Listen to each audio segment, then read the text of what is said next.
Hello, BookTube. I'm Jonathan, and today I am going to be talking about current SFF authors, modern SF authors that I'm a big fan of. And to do so, I've recruited some help. Joining me today to do this is Bengus from Books with Bengus Khan. Bengus, how are you doing, man? Are you glad to be on the Sci-Fi channel? I know you read a bit of sci-fi, a bit of fantasy. Have I done a good job of maybe luring you towards some sci-fi recently? Oh, you have. I knew I'd be coming on to chat. I just finished off a fantasy read and a big fantasy series, and I was thinking, in honor of Jonathan, I'm gonna dive into some heavy sci-fi that I've been meaning to get to for a while, but really putting it off. And so I tried Nice. out Ian and Banks for the first time with the Wow, I love player it. of games, and I've just been gobbling this up. I think I've discovered a new favorite author, and I this is just challenging me a little bit intellectually. Amazing use of language. I'm just blown away. I think I found a new obsession with Ian M. Banks and the culture. I love the world building, and it's so I think I'm all in. I love it. I love the passion for the culture series, the player of games. I think it's a great one. So I'm glad you found a new favorite author. Hopefully we can do that for some people today and some people watching. We're going to help you try and find a new author. And these are authors that are currently writing. So you're going to have the opportunity to look forward to some new releases. So Bengus, as the guest, can you kick us off with a recommendation for an author? Yes, and I will preface this by saying that my my tastes for currently writing modern SFF authors have been tending toward authors who are more seasoned, let's say, and maybe towards the latter halves of their writing careers.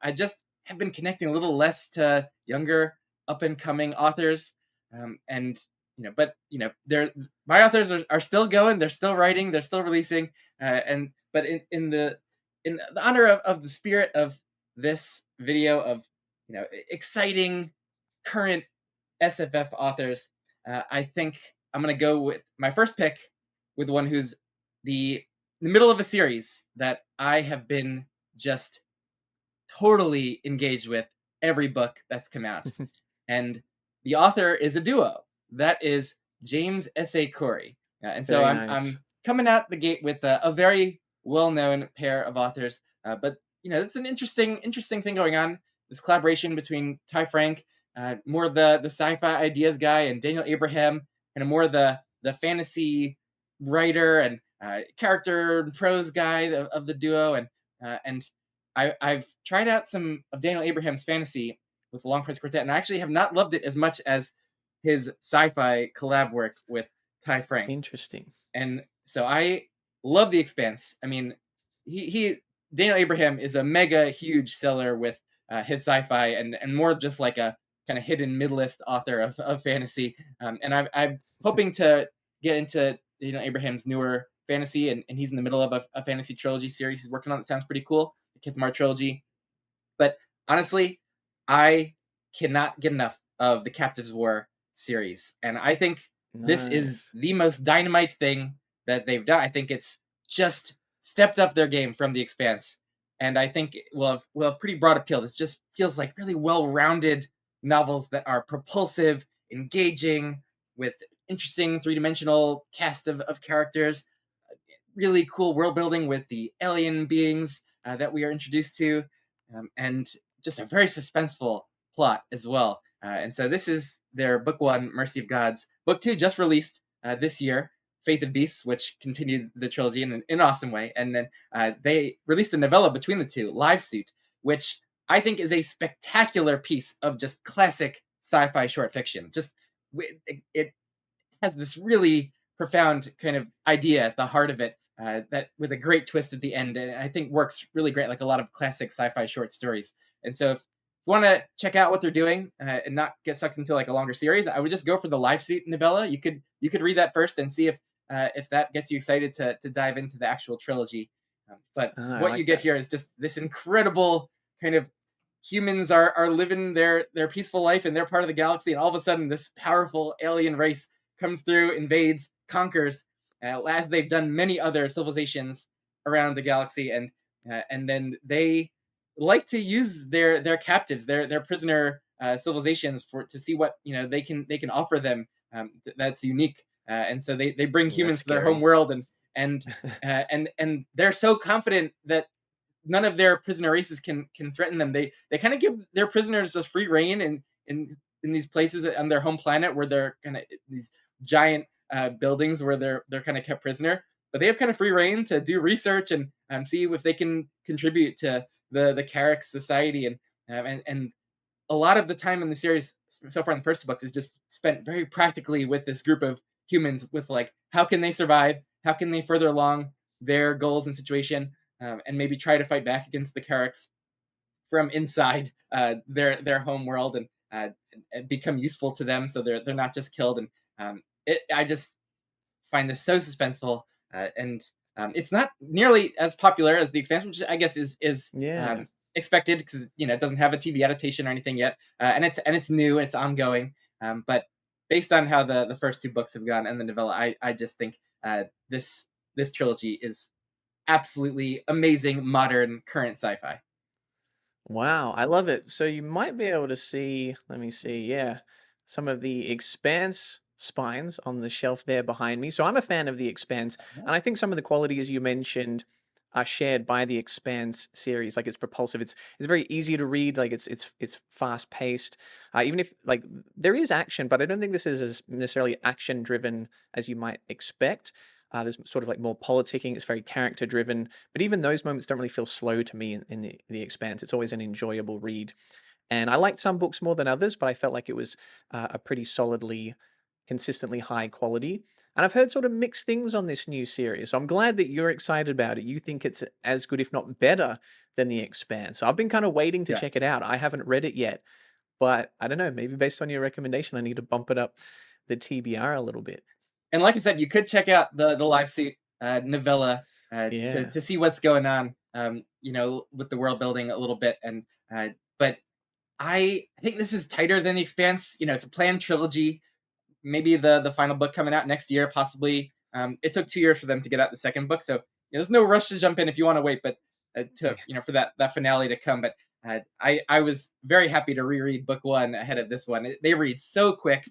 They're not chunkers or anything, and so they're these really tight, propulsive tales. And I find their writing. I don't know how they do it as a collaboration, but the writing is just so smooth. Like it's so easy to get immersed and lost in this.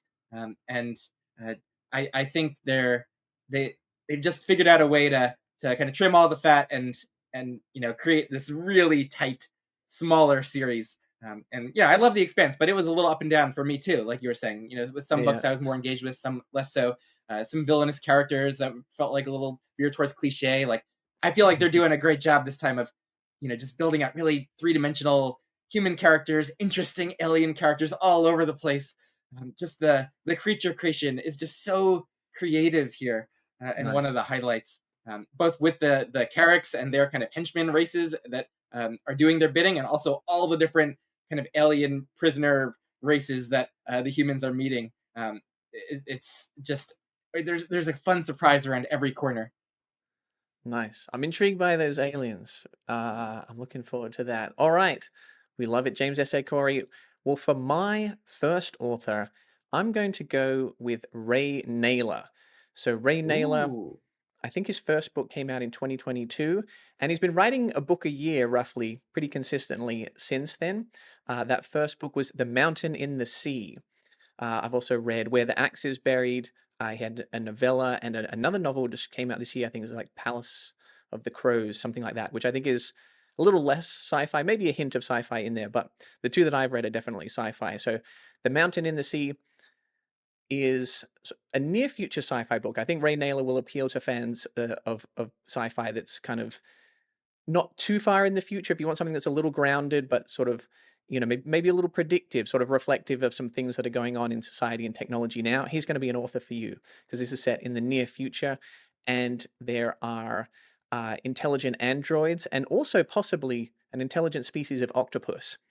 And it leans a little bit towards hard sci-fi, but I think it's very readable and it dives into some really interesting concepts to do with intelligence and consciousness and maybe some of the similarities and differences in those between artificial intelligence, human intelligence, and octopus intelligence. So that would probably be the book I would recommend starting with for him. He writes standalones. So far, he hasn't been writing a series. They've been standalones, which I enjoy. I like being able to pick up, a single book without committing to a whole series. Or, if there's an author I really like, being able to sort of go in totally different directions and ideas, and see which ones they're able to pull off.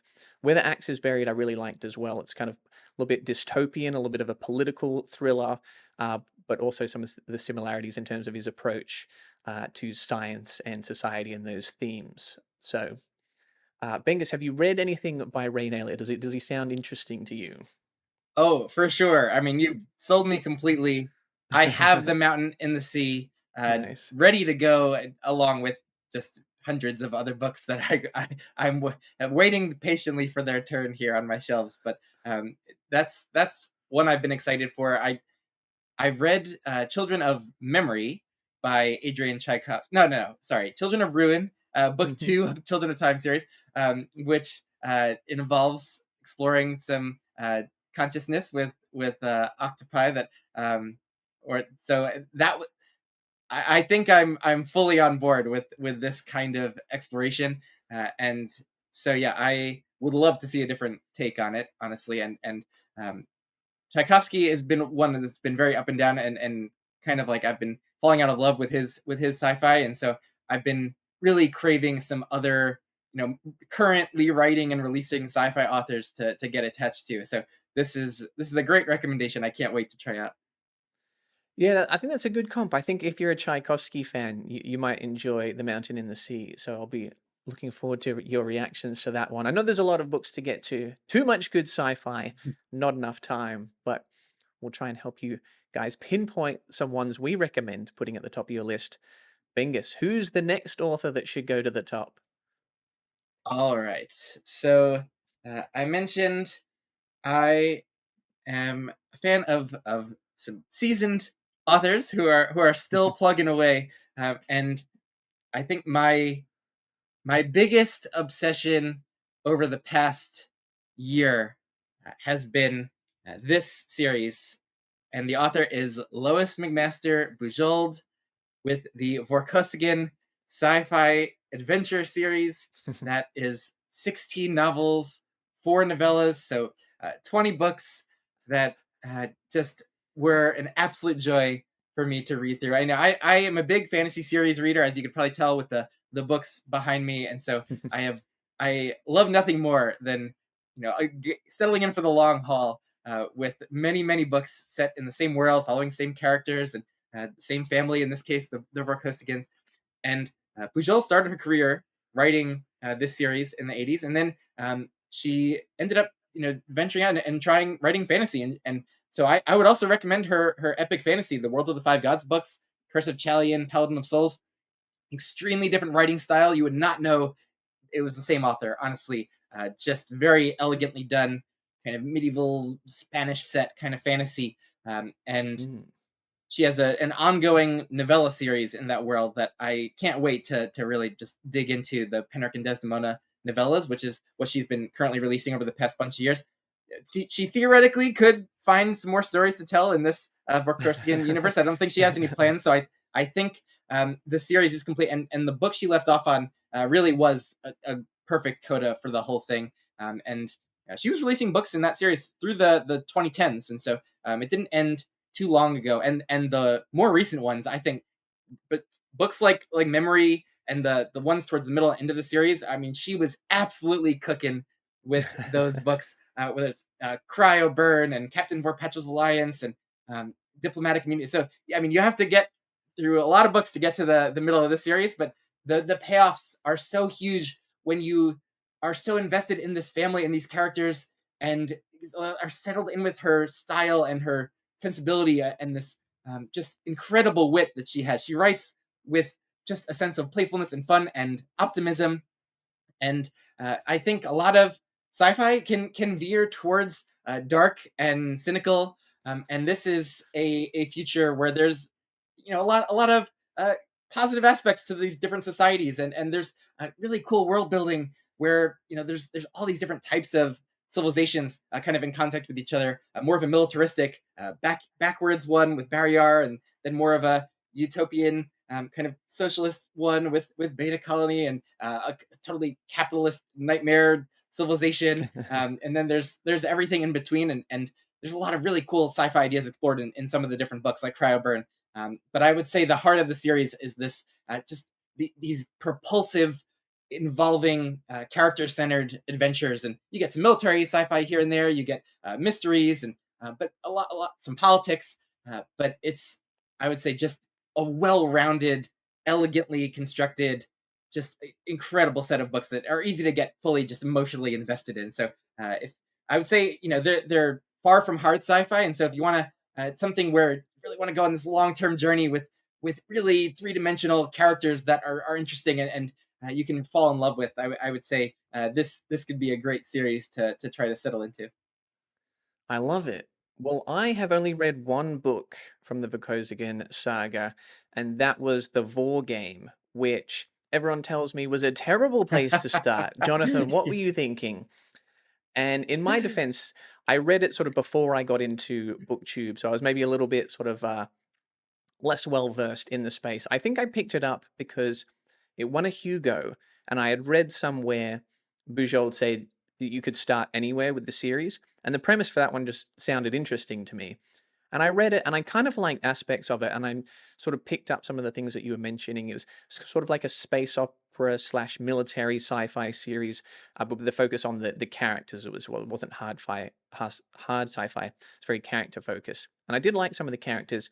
But the thing about that book, I believe it was like a novella, which she Yeah, then turned into a novel, and so it feels a yeah, bit yeah, disjointed. It kind of feels yeah. like two Yep. loosely connected stories, and it didn't fully work for me. But everyone that has this isn't a wildly popular series, but I feel like the people that like it really, really like Hmm. it. Everyone that's read it speaks highly of it. So I do want to pick this one up again. And I want to get your take on this, Bengus, because the question is, Jonathan, you've started in the wrong place once before. Are you going to start in the wrong place again? Because the publishing order does not match the publishing order does not match the chronological order for Yeah, this yeah. series. So you do have options. The first book that came out, I believe, was Shards of Honor, but it's not a Miles book, and Miles is the main character for the series. The first Miles book is Warrior's Apprentice. Hmm. I'm drawn towards Warrior's Apprentice because I like the sound of the premise, and I'm like, if I want to go on this journey with Miles, I want to get invested in Miles. Shards of Honor Yeah. might be good, but then then we're going to switch POVs, and I feel like that's a better place for me to try and get into the series. Do you agree, or do you think I'm making another Yeah. mistake? Do you think I should just start with That Shards of that Honor? would be a big mistake. I Oh think, no. yeah, I've reread, because I just couldn't put the series down.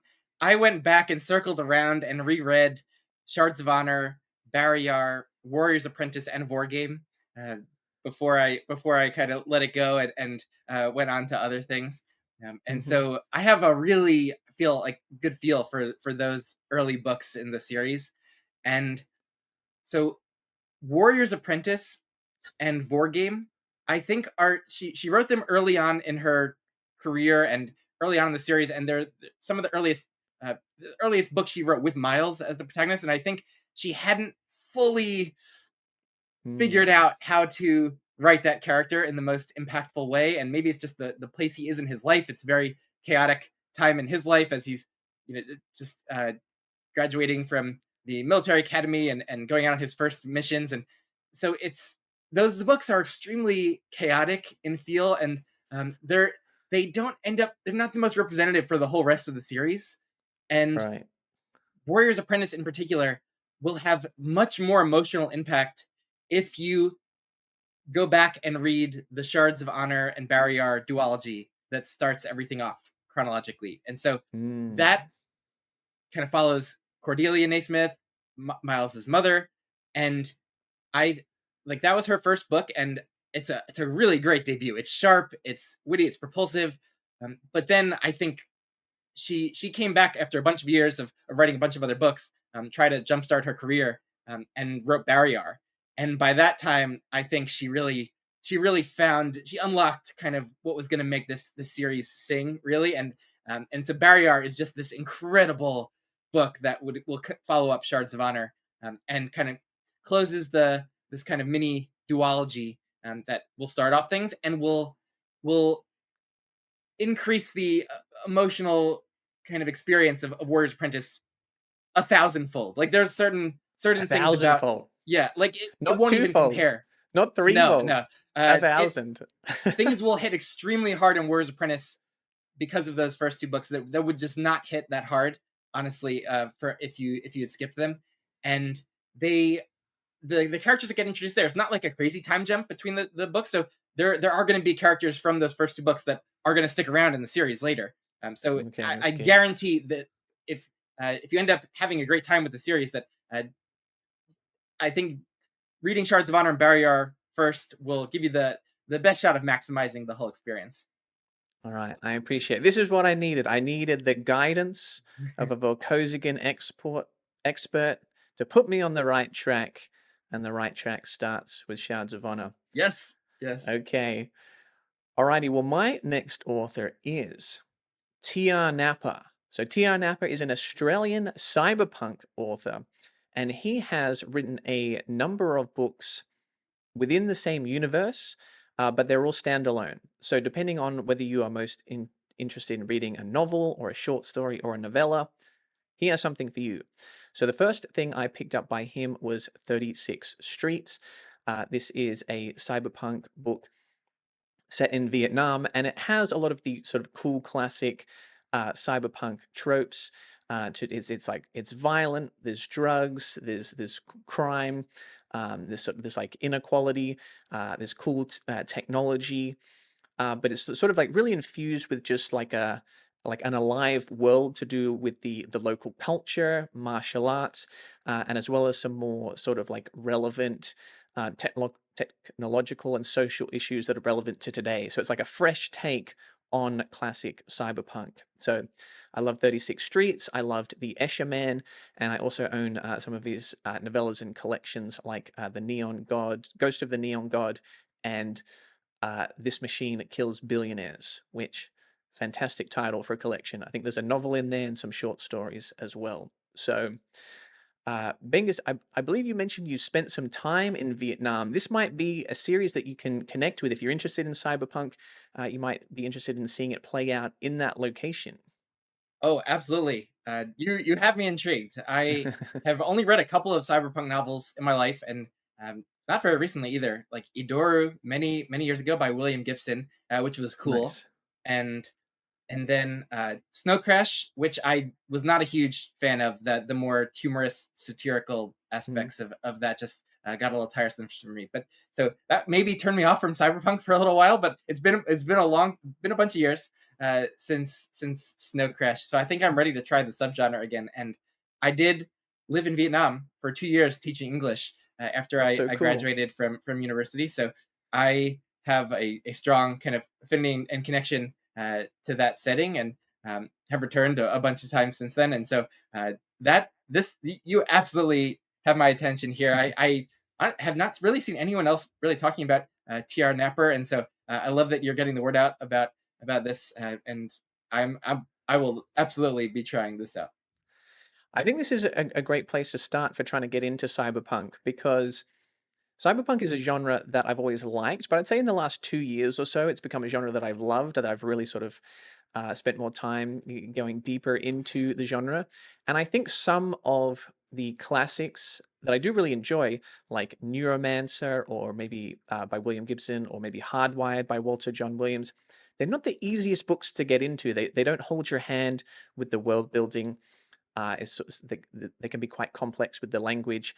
So it's certainly not a bad idea to sort of like read the classics of a genre, like how a genre was birthed, and then sort Mhm. of the modern take on the genre.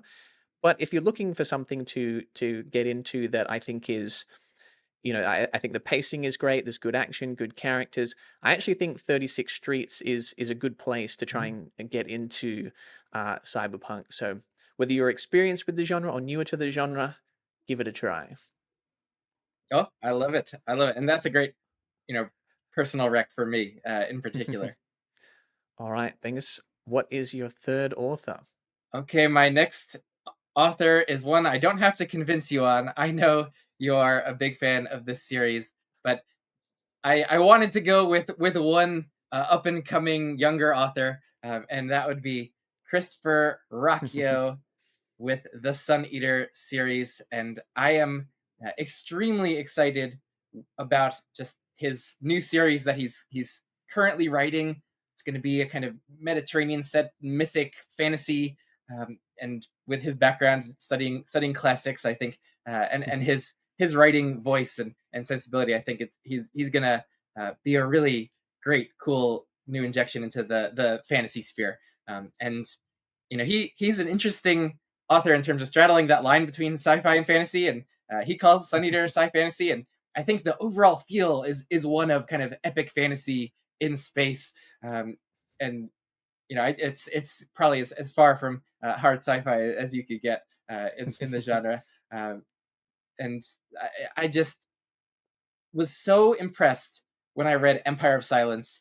I thought it was not a perfect book by any means, and my favorite books definitely came later in the series, when he was more seasoned as an author. But I couldn't believe that this was someone who had written this, right out of college. He was Yeah. young, low 20s something when he published this.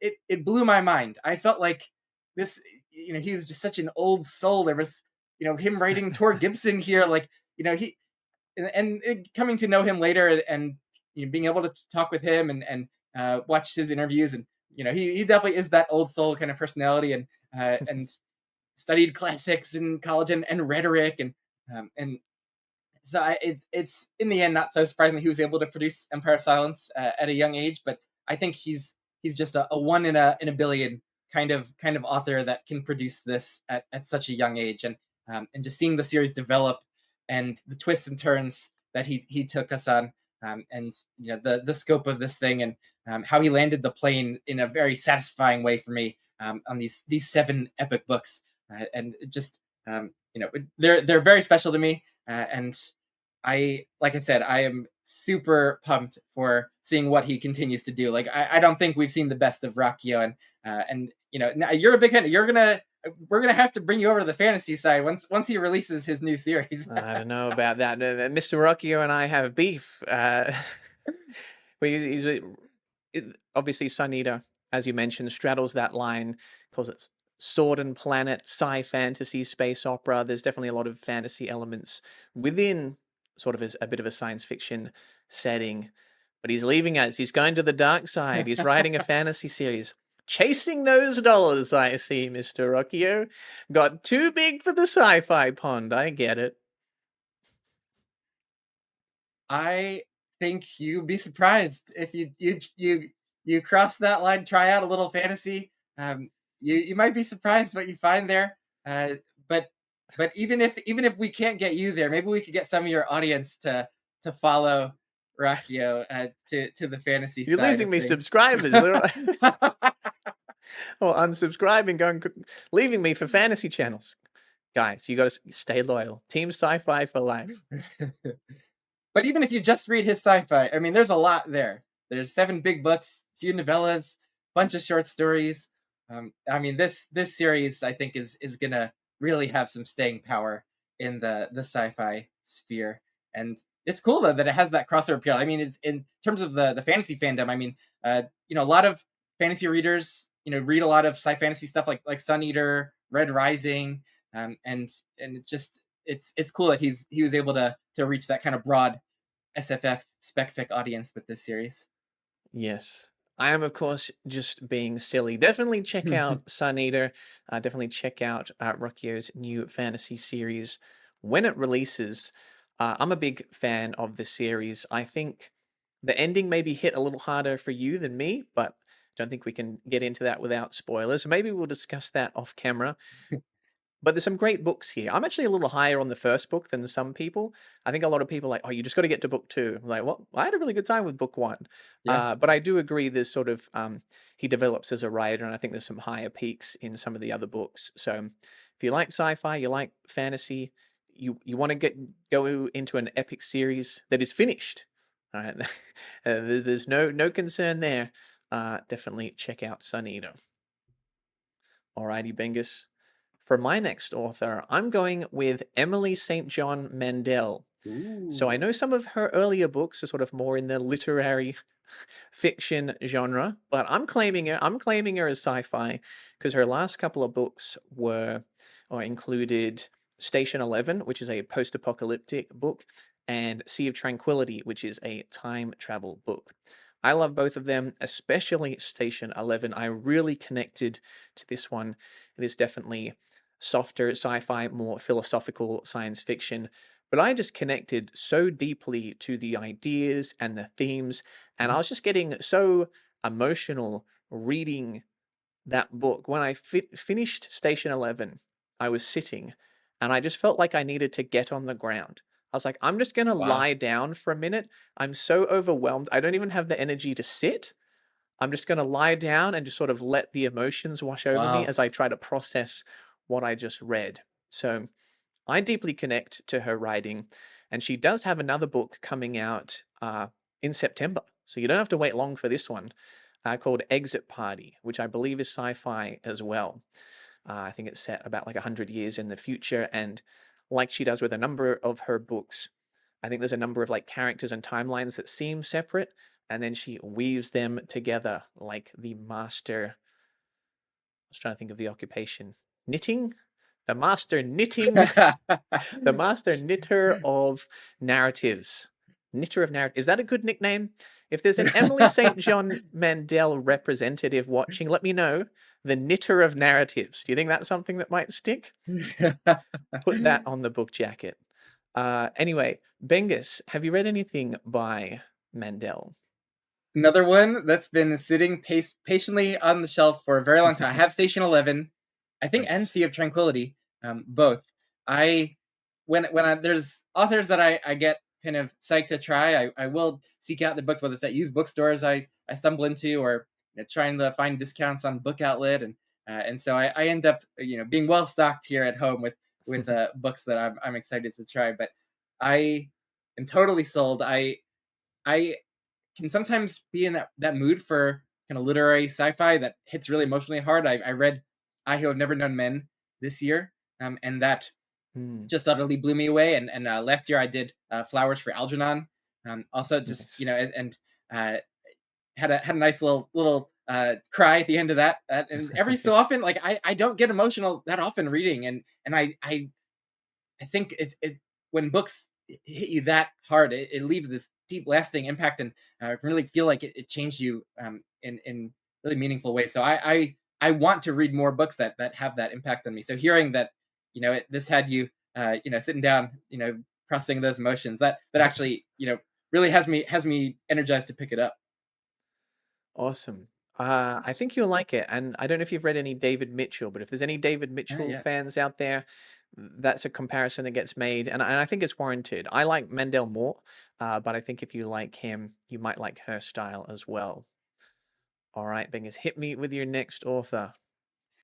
All right. Well, I read a lot of fantasy, and I wasn't gonna go this whole video and not try to convince you on a couple of my favorite fantasy authors and books and series. And I am going to go with one that I think very few people will have ever heard of, and that is C.F. Iggulden. And he has written just one fantasy trilogy from the late 2010s, so pretty recent as far as things go.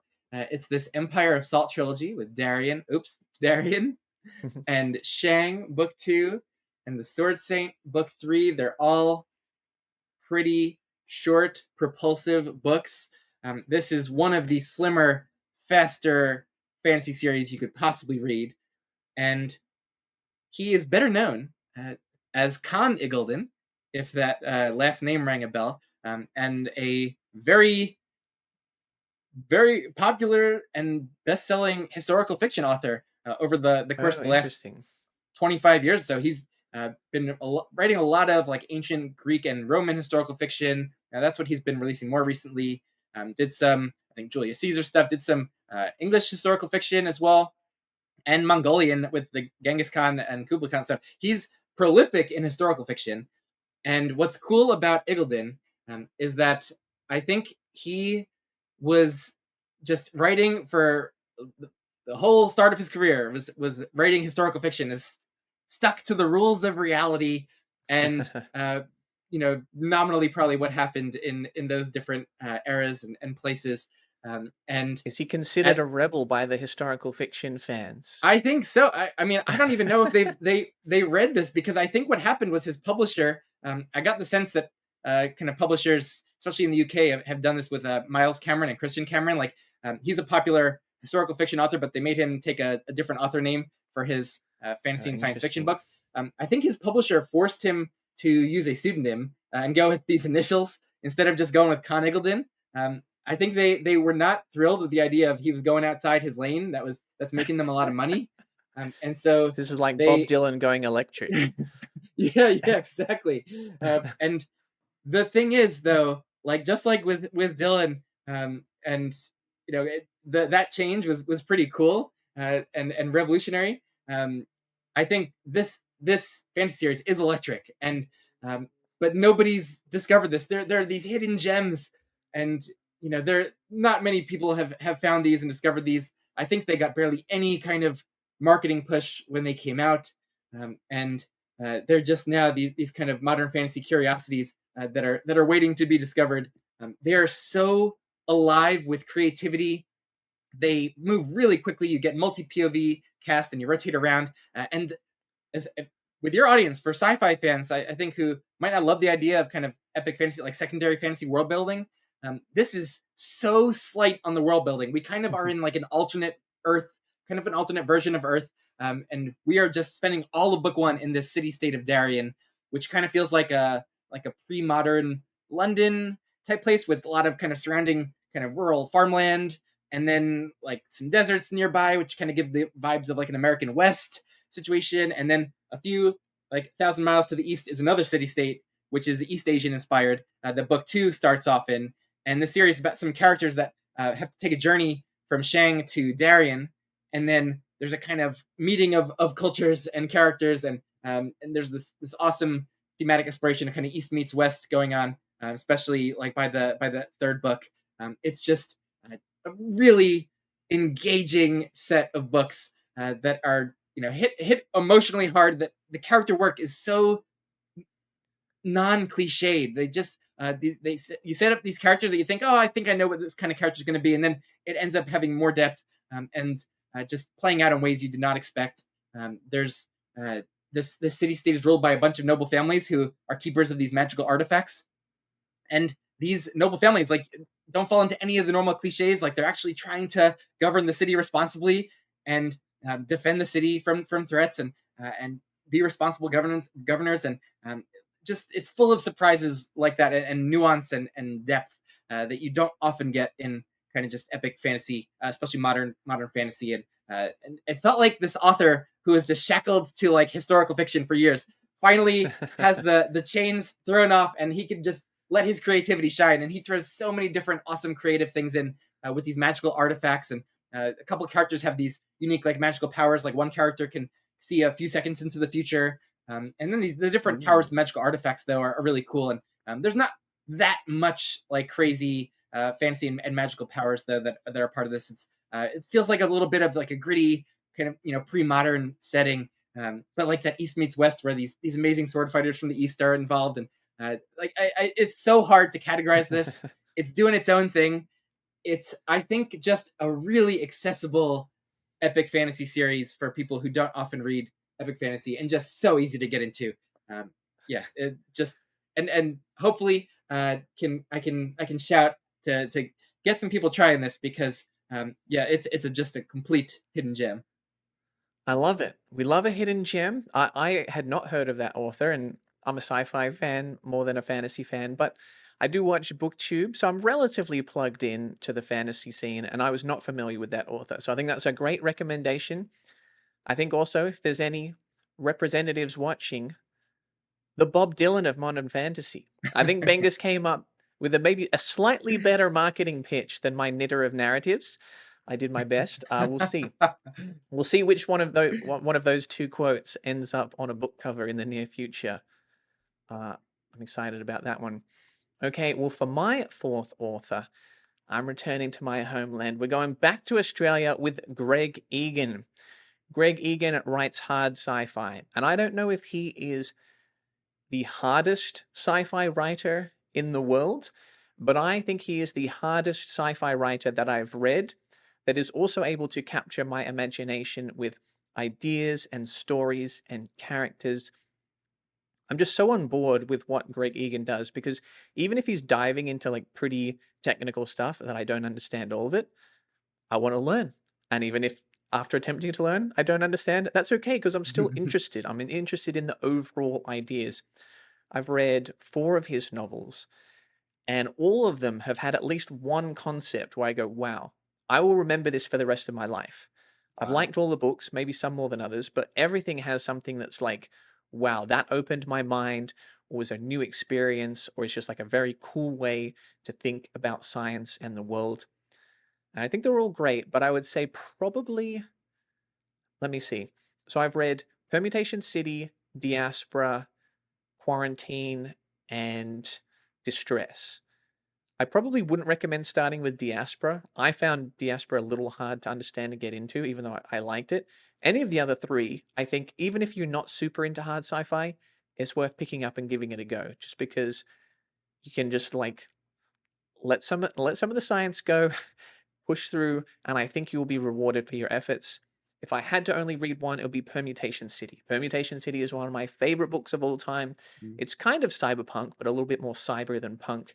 Near future, a man is trying to create immortality through a digital universe. And I struggled to put this book down. I think I read it in Mm. 2 sittings because almost every chapter ends with this just like bombshell, like I see dead people type. Like what? It's impressive to me that because I do love hard sci-fi, but a lot of hard sci-fi writers kind of have that strength and then are weaker in other elements. But I like Greg Egan's prose. I like his stories. The pacing can drag a little bit. Not every character is super likable, but there's no real like weaknesses. There are books where I like the characters. There are he's I think he's very quotable as well.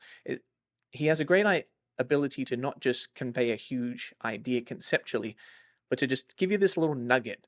He writes with sort of a certain like sharpness to him. He has a little bite, and he has these like great like sharp, memorable quotes that I like pulling up every now and again. So even if you've not dabbled in hard sci-fi that much, Bengus, you got to give Greg Egan a try. Well, once, twice sold. I mean, you have me hook, line, and sinker. I actually have Permutation City ready to go.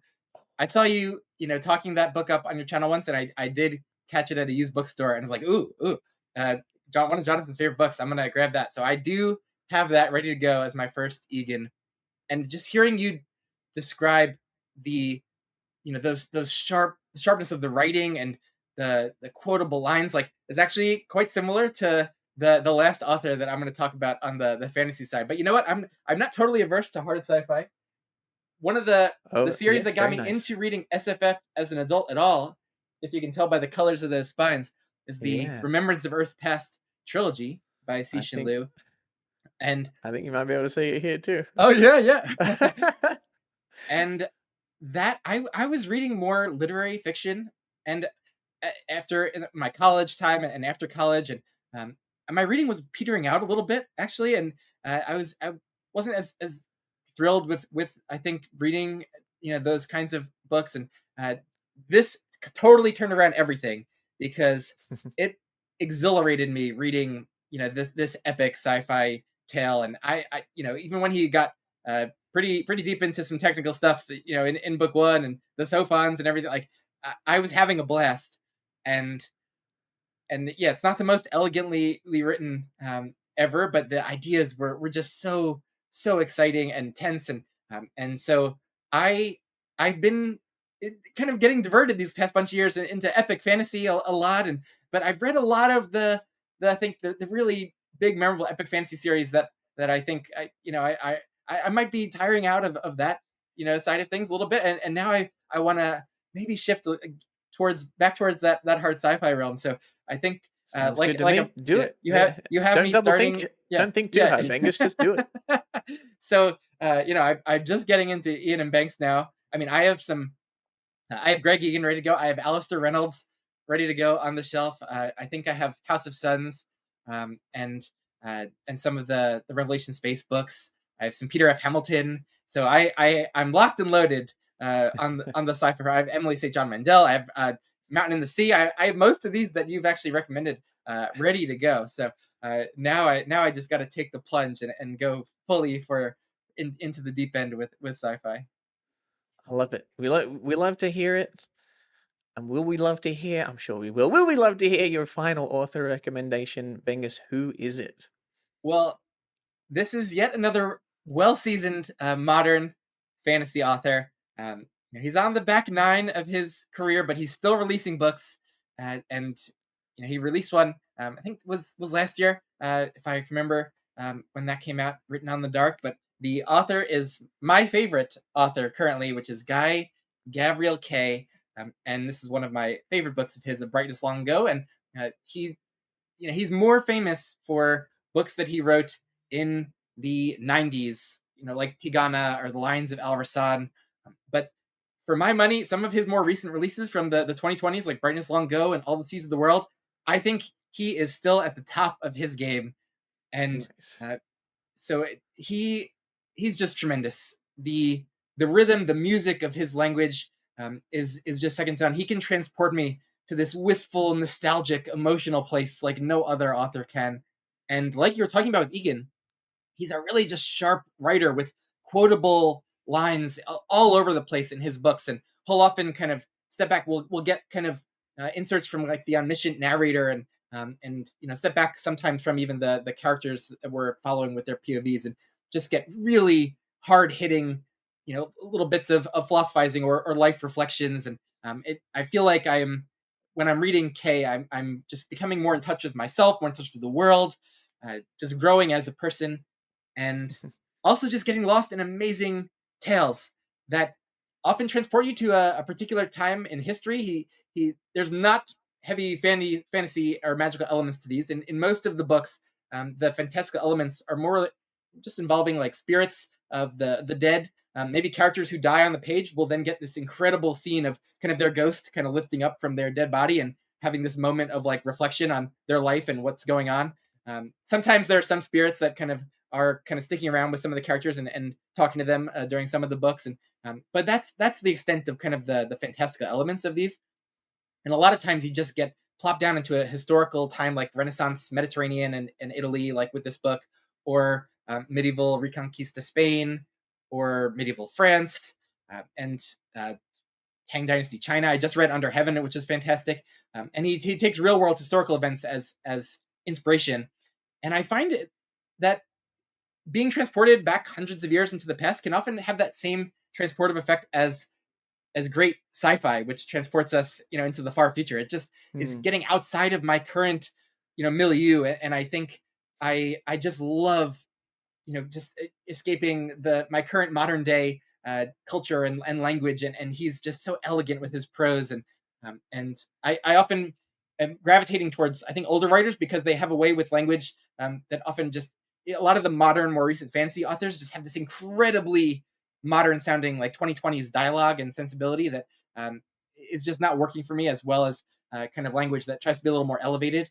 And Gavriel Kay is not dense. His books are really easy to follow, but he's a bit of a poet. Like he really just elevates the language, and he's transportive in that way.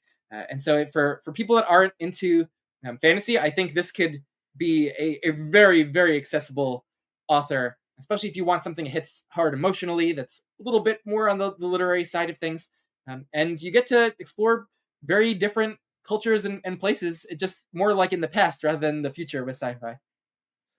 Interesting. So I haven't read anything by Gavriel Kay, but I hear everyone seems to hold him in very high regard. I feel like the average Gavriel Kay fan listens to classical music and watches documentaries. He's an intellectually stimulating author for the intellectual reader. do you think it's pretentious, or do you think he's approachable?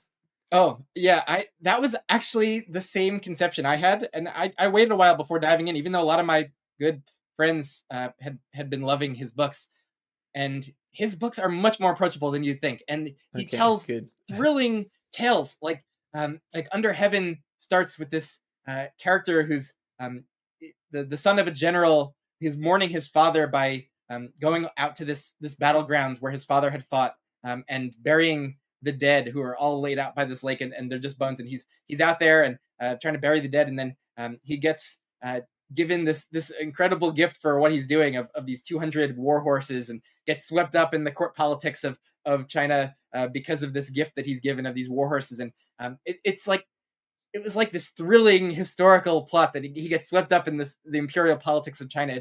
It like and often he will not take too long to actually situate you with the plot of an individual book. And so they're plots that are gripping, and they definitely have these thrilling intrigue aspects to them. There's not a lot of like moving parts and factions and settings usually to get a handle on. Like I think he's just he gets you the hooks into you really fast, and the language itself is not dense. It's pretty straightforward, but written with elegance, and so it's more approachable than you might think, I would say. Well, there you go. Guy Gavriel Kay, not as pretentious as you might have heard. Give him a try. Benga says he's approachable. All right. Well, this was tough narrowing my list down to 5. There's a lot of people I wanted to include. Arkady Martin, author of the Takes Kalan series. Cixin Liu, as we've mentioned, Remembrance of Earth's Past trilogy. Hannu Ryanimi, Jean Leflambeur trilogy, starting with The Quantum Thief. But there was someone that was never in doubt, that was always going to be in my top 5, and that is Alastair Reynolds. So you might be able to see all of these bad boys up here.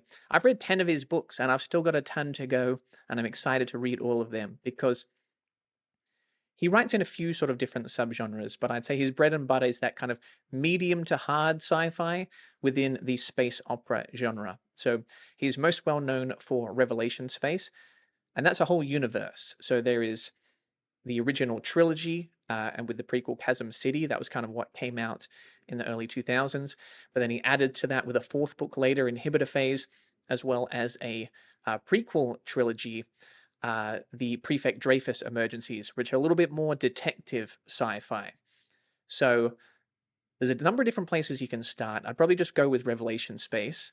But if you're drawn to maybe detective sci-fi more than the grand space opera, Aurora Rising, the first book in that Prefect Dreyfus Emergencies trilogy, kind of holds up as a standalone. So you've got good options there. It comes before everything else in Revelation Space chronologically. It stands up on its own. But if you enjoy it, you can read the whole trilogy, and then you can read all of Revelation Space, as well as the short stories and novellas, etc. So there's a ton of good places to go. But then he also writes standalones. So there's a lot of great standalones that he's written. Aversion, Pushing Ice. There's a whole bunch. I haven't read Century Reign or Terminal World yet, but I own copies of those. But if there's only one, if you only read one Alastair Reynolds book, it's got to be House of Suns. House of Suns might be my favorite book of all time. If I was stuck on a desert island and could bring one sci-fi book, it just might be House of Suns. Because it has one of the best premises ever for a sci-fi book. Abigail Gentian clones herself 1,000 times. These clones are known as shadowlings, and she sends them off around the galaxy, and they live in perpetuity. And every 200,000 years, they get back together for a reunion to share what they've learned, what they've gotten up to around the galaxy. And they're very powerful. They're known as the Gentian line. And around their 31st reunion, they get attacked. So that's 6 million years in the future. So like the scale of this story is phenomenal.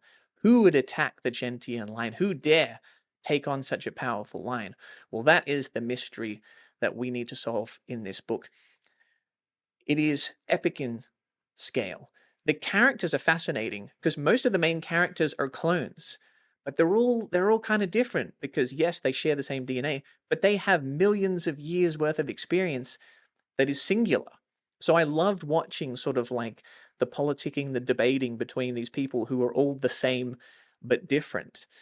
Uh, I could speak for hours about House of Suns, and I probably have on this channel before. And you know what? He's still writing, putting out great stuff, because Aversion was a pretty recent release that I loved. Halcyon Years came out this year, which I picked up and haven't read yet. And I think they just announced he's got a book coming out in January 2027 called Merlin's Way. I'll throw up a picture of it probably. It's got pink on the cover, and I am a silly monkey man. I see, I see, I see pink, purple, or turquoise on a sci-fi book cover. I'm probably gonna buy it. So that combined with the words Alastair Reynolds on the cover is a pretty short file sale for me. Bengus, can I get you on Team Reynolds? Oh, you can. That sounds great for me. I love big epic series to really sink my teeth into, as you know. So I'm not intimidated by the Revelation space. That sounds delightful, but also love a great standalone as well. And I have House of Suns ready to go here. Like I said, I am locked and loaded with all this great sci-fi that I really am excited to get to. So, man, I think that feels like the starting point for me. Just to like, I like the idea of generally starting authors with a bang of getting really pumped to read something that you just fall totally in love with, and so if you then get more psyched to keep going with them, and then maybe more forgiving if you come across a book that you don't like as much. Um, so so yeah, that might be the play for me and Reynolds is to go for House of Suns. I think so. I'm trying to think because I think if you're a sci-fi person, I would maybe start with Revelation Space because the writing is just a little bit dry. Like he was a debut author, not quite as character focused. A lot of the characters are a bit unlikable. So if you're maybe coming from fantasy or more sort of character focused reading, that might not be the one that will hit best for you.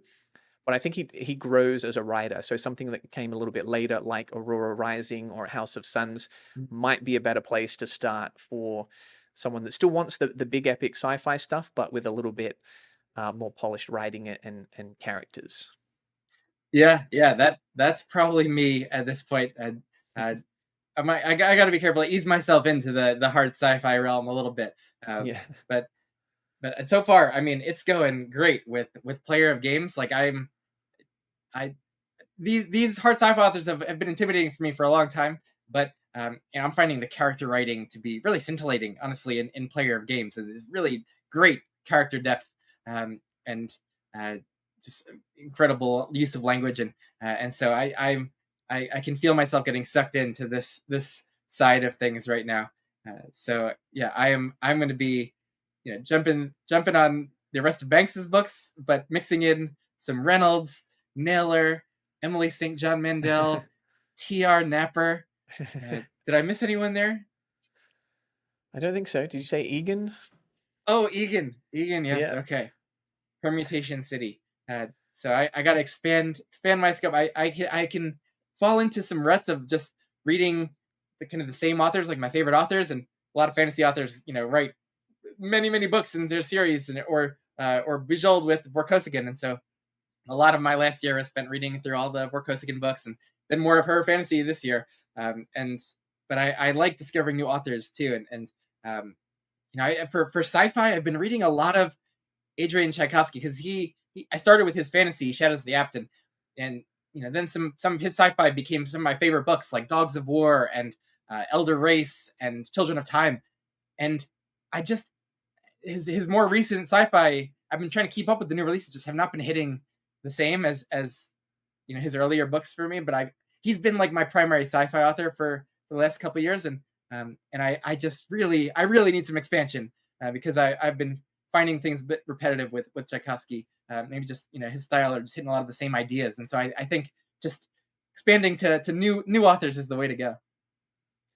Yeah, I'm a Tchaikovsky fan, especially Children of Time, and my second favorite is probably Dogs of War. But I agree, sort of perhaps a little bit hit or miss. So I'm gonna pick out sort of the top Tchaikovsky books to read as opposed to trying to read all of Yeah. them. But I'm glad we've got you on Team Sci-Fi. I definitely need to read more from the Volkozigen saga. Yes. Who knows? Maybe I'll dip a toe in a little fantasy in the future. And then no promises, but there's a lot of sci-fi books still on the schedule that I got to get to. Because there's always more good sci-fi to read, and hopefully you guys found some today. Some of these books, these authors that we recommended to you, sounded interesting. Let us know your thoughts on these authors in the comments or any of the books that you want to pick up. And while you're at it, go subscribe to Books with Benghis Khan. Benghis, thanks so much for joining me and sharing all of these authors with us. Oh, thanks. This was a blast. Thanks for having me on. All right, this was fun, guys. I'm forgetting my own outro, but you know what to do. Oh, no, wait. I forgot to do something. Benghis, are you familiar with the quantum wheel? Oh, yes, yes, yes. We need Where to we pick the Patreon pick of the month for the month of August. Let's do it. Let's go to the quantum wheel. Welcome to the Quantum Wheel, where all of the patron picks are both simultaneously picked and not picked until we observe a winner. Let's find out what Jonathan will be reading in the month of August. Thank you, Benghis. Spin, quantum wheel, spin. What is it going to land on? A modern author? Are we going to be adding to our list with Ghost of the Neon God by T.R. Napa? Wow. What a cool coincidence. So there you go. I'm being hit with my own recommendation. Luckily, it's so a good fitting. one. So Ghost of the Neon God, this is a novella. So an easy one to add to the schedule if you're looking to add a little bit of cyberpunk to your reading in August. Try it out. I've already told you all the good stuff about it. Bingus, are you on board? Do you want to read Ghost of the Neon God with me? It's only a novella. It's like 100 pages or something. You know, that is some cosmic coincidences going on. I think you've got me roped in. Yeah. All right. Well, I'm gonna go for it. Join us. Join me, join Bengus, and read, if you're interested, Ghost of the Neon God by T.R. Napa. Well, there you go. Thank you for joining us, and thank you to Bengus for spinning the quantum wheel. Hit the like button, hit all the subscribe button, go check out Bengus, and we'll see you in the next one. See ya.